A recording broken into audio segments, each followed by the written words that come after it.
kanina, yung intentional felonies, meron siyang freedom, may knowledge, saka yung intent.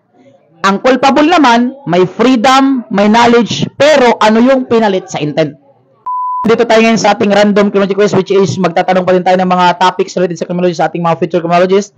At syempre, may kunting prize silang makukuha, but then, the essence of the video is makatulong tayo sa ating mga followers as well as nare-refresh yung mga knowledge nila. Okay ba tayo dyan?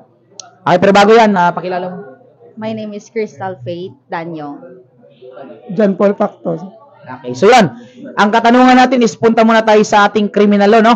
So unang-una po yung ating Act number 3815, yung ating revised penal code po. Diyan po yung pinagbumulan din ng ating batas, na which is po yung ating criminal law ay meron po siyang book 1 tsaka book 2 natin. Na ang ating book 1 po ay binubuo ng Article 1 to Article 113 at saka yung ating book 2 naman Article 114 to Article 267.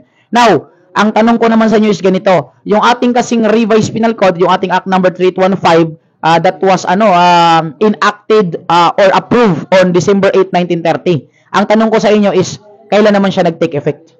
January 1, 1932. January 1, 1932, sir. Okay, so yan, tumpak yan. So dahil dyan, meron kayong 20,000. 20,000 yan, nandun na sa Nurking Tambayan. And syempre, no, tama po yun. Tandaan natin, nag-approve po ang ating revised penal code, yung ating Act number 3815, December 8, 1930 and took effect po on January 1, 1932. And syempre po, sa pangalawang tanong natin para sa 50 pesos. And syempre, no, ang katanungan natin is ganito naman.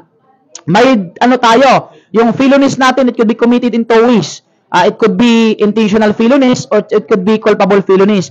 Ang ating pong intentional felonies ay tinatawag din po natin yung dulo or deceit. Tsaka yung ating culpable felonies naman po is fault. Now, ang elements naman po natin, pagdating po sa ating intentional felonies, meron po siyang freedom, may knowledge, tsaka yung kanyang intent. Yan po yung elemento nila. Ang atin naman pong culpable felonies, still, meron din po siyang freedom, meron din po siyang knowledge, pero ang tanong ko sa inyo, ano naman po yung pangatlo o pang-apat na elemento ng nasabi nating culpable felonies? Kasi sabi ko kanina, yung intentional felonies, meron siyang freedom, may knowledge, tsaka yung intent.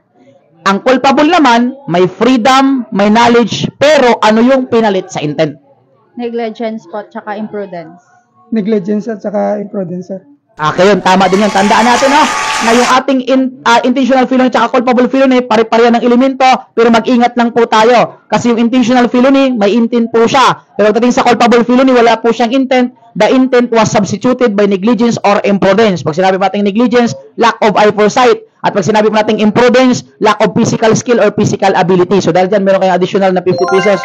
Yan, a total of 70,000 nandun na sa Nurking Tambayan. And syempre, shout out po tayo sa Carbalita Rojas po tayo, si Bercy Rua, shout out po. And syempre, no, shout out mo, shout out. Shout out sa future criminologist there and shout out sa Team Buscal. Sa Team IM dyan sa Daot, shout out.